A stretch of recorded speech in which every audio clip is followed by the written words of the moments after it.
La procureure de la CPI a annoncé l'abandon des charges contre le président kenyan Uhuru Kenyatta, précédemment accusé de crimes contre l'humanité à la suite des violences post-électorales de 2007.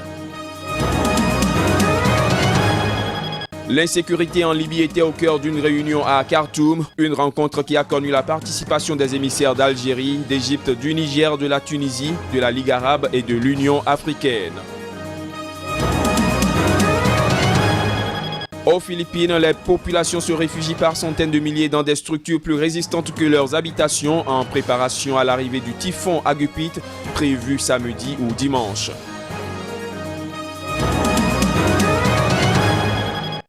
Bonsoir à tous et merci de prendre ce nouveau rendez-vous de l'information sur Sika. Rebondissement spectaculaire dans l'affaire Uhuru Kenyatta devant la CPI. La procureure de la Cour pénale internationale a annoncé l'abandon des charges contre le président kenyan, précédemment accusé de crimes contre l'humanité à la suite des violences post-électorales de 2007 dans son pays. Plus de précisions à travers ce reportage. Le président kenyan Uhuru Kenyatta, désormais libre comme l'alouette, c'est du moins la conséquence directe de la dernière décision rendue par la Cour pénale internationale.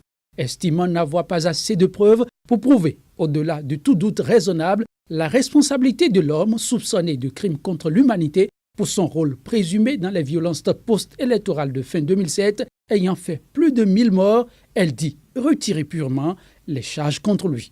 À l'annonce de la nouvelle, la réaction d'Uhuru Kenyatta fut automatique. Dans un message posté sur le réseau social Twitter, il a souligné que la Cour venait de lui donner raison et a promis de continuer à se battre pour que soient aussi abandonnées les charges contre 2 autres Kenyans, notamment son vice-président William Ruto, dont le procès est toujours en cours. Dans les rues de Nairobi, c'est un soulagement. C'est une bonne nouvelle pour les Kenyans, car Uhuru est notre président. Et quand cette affaire a éclaté, c'était basé sur une suspicion. Alors, si la Cour pénale internationale a estimé qu'il n'y a aucune charge contre lui, c'est une grande nouvelle. Mais au-delà de ces considérations, cette décision, une première dans l'histoire de la CPI, vient assurément porter un coup dur à la Cour et partant à l'image de la procureure Fatouma Bensouda. Elle illustre également les difficultés et les limites de la Cour dans ses enquêtes sur des responsables encore au pouvoir et face à des États peu coopératifs. En Centrafrique, cela fait déjà 1 an qu'a été lancée l'opération Sangaris dans le pays. Pour marquer cet événement, les forces françaises ont organisé des opérations de patrouille à Bangui ainsi que la destruction d'engins explosifs récupérés. Reportage.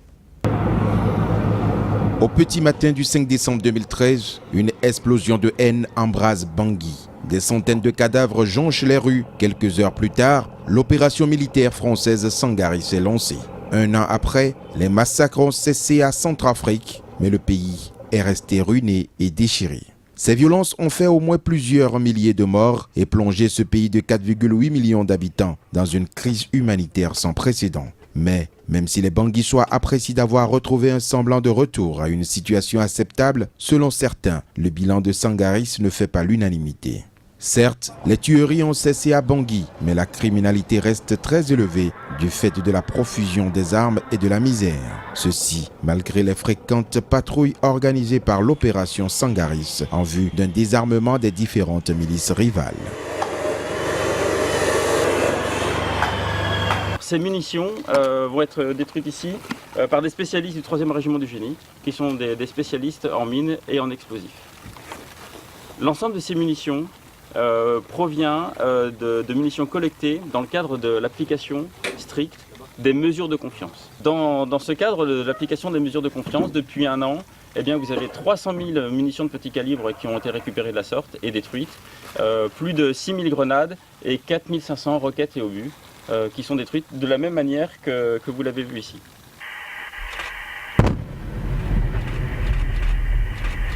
Et les destructions sont faites selon les normes françaises et donc internationales. Les armes, lorsqu'elles retombent dans la remorque qui est derrière vous, sont totalement inutilisables, inexploitables.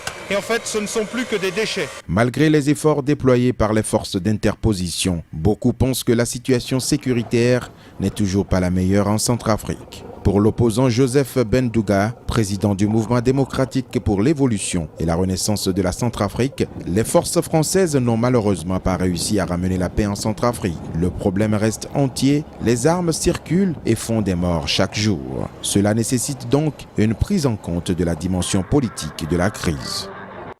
Une brève à présent, les Sud-Africains ont célébré ce vendredi le premier anniversaire de la mort de l'ancien président Nelson Mandela. La journée a démarré à l'aube en Afrique du Sud par des prières et incantations sur une colline de Pretoria dédiée aux combattants de la liberté et de la lutte anti-apartheid. La famille de Madiba, avec à sa tête sa veuve Graça Machel, a déposé une gemme au pied de la statue représentant le premier président noir d'Afrique du Sud. Tout le pays a par ailleurs observé 6 minutes et 7 secondes de bruit et de silence à 7h56 minutes et 53 secondes GMT, symbolisant les 67 ans de militantisme et d'action politique de Mandela. La situation d'insécurité en Libye était hier au cœur d'une réunion à Khartoum. C'était une rencontre régionale ayant connu la participation des émissaires d'Algérie, d'Égypte, du Niger, de la Tunisie, ainsi que la présence de représentants de la Ligue arabe et de l'Union africaine. Plus de précisions à travers ce reportage.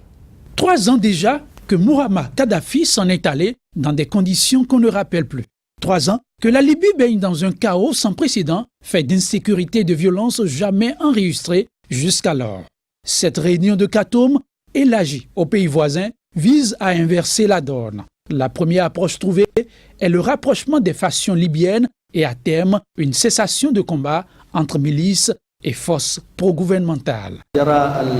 Les partis qui essayent d'élaborer cette initiative ont accepté et travaillent pour arrêter le flux d'armes et la détérioration de la situation sécuritaire en Libye. La démarche est favorablement accueillie par le ministre libyen des Affaires étrangères présent aux assises. Des assises qui, dans l'ensemble, auraient largement comblé les attentes. À l'issue des travaux, la mission de l'ONU en Libye a appelé à la tenue la semaine prochaine d'une nouvelle réunion de dialogue interlibyen pour tourner au plus tôt la page d'instabilité sociopolitique qui secoue le pays. L'Allemagne et la France ont inauguré jeudi un laboratoire mobile pour le diagnostic des malades atteints du virus Ebola au Mali, dernier pays touché par l'épidémie. Une épidémie qui, il faut le préciser, a fait plus de 6 000 morts en moins d'1 an, essentiellement au Libéria, en Sierra Leone et en Guinée. Pour ces pays affectés, l'Union européenne réclame des renforts de personnel de santé. Reportage. Le Mali, dernier pays touché par l'épidémie d'Ebola en Afrique de l'Ouest, a réceptionné jeudi un laboratoire mobile de diagnostic du virus financé par l'Allemagne pour près de 880 000 €. Le laboratoire, composé de divers appareils et équipements médicaux, est installé au centre d'infectiologie Charles Mérieux de Bamako, où il a été inauguré par des responsables du ministère malien de la Santé ainsi que des diplomates allemands et français. La première chose qu'on va gagner dans ça, c'est le temps. Et la deuxième chose, c'est le temps va permettre une meilleure prise en charge des cas, parce que là, il s'agit d'une maladie très grave. Et dire que quelqu'un a ça ou n'a pas ça peut avoir une portée absolument importante. Et on va gagner également la sécurité, parce que transporter des prélèvements, on a vu dans certains pays, que des prélèvements, des combats de prélèvements ont été attaqués, les prélèvements ont été enlevés. Et en cas d'accident avec des prélèvements, vraiment, Dieu seul sait ce que ça peut aller. Outre des appareils et équipements médicaux fournis, le projet comprend la formation de professionnels maliens par des experts allemands et français.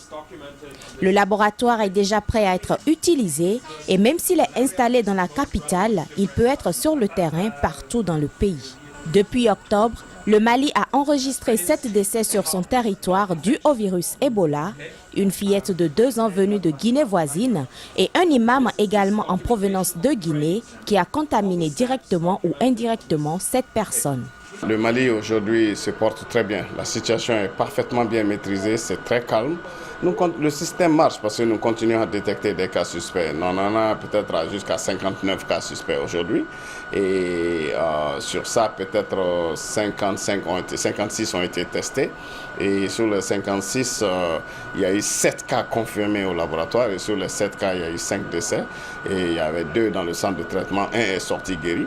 Et on a un aussi qui est dans un très très bon état de santé de façon générale aujourd'hui.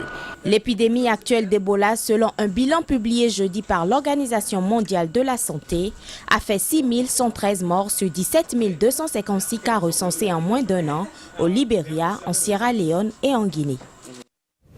Aux Philippines, les populations se réfugient par centaines de milliers dans des structures plus résistantes que leur habitation en préparation à l'arrivée du typhon Agupit prévu pour samedi ou dimanche. L'archipel est souvent la première masse de terre importante que rencontrent les typhons qui se forment dans l'océan Pacifique. Les images. Les Philippins commencent à se réfugier vendredi par millions dans des églises, écoles et autres gymnases à l'approche du violent typhon Agupit de l'archipel coutumier des intempéries désastreuses. Les habitants construisent des abris de fortune et constituent des réserves de nourriture et de médicaments pour se prémunir face au typhon. La tempête, qui pourrait être la plus importante à toucher les Philippines cette année, devrait affecter plus de la moitié de l'archipel, dont des régions du centre-est déjà dévastées il y a un an par le super typhon Haiyan.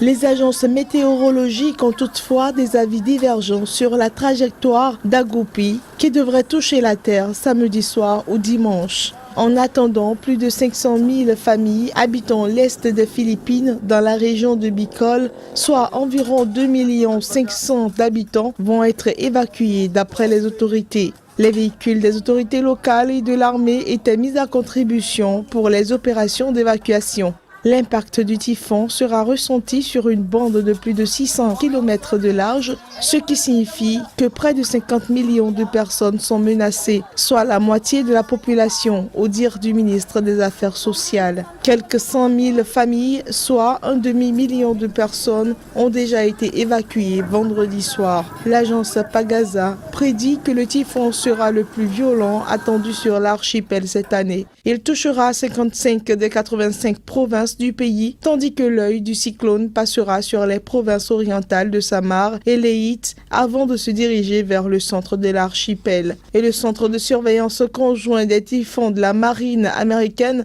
a lui estimé qu'il passerait au nord de Samar, puis obliquerait vers l'ouest pour traverser Manille où vivent 12 millions de personnes. Rappelons que les Philippines sont un pays en développement qui compte 100 millions d'habitants. Ce pays subit régulièrement des intempéries meurtrières avec en moyenne chaque année une vingtaine de typhons.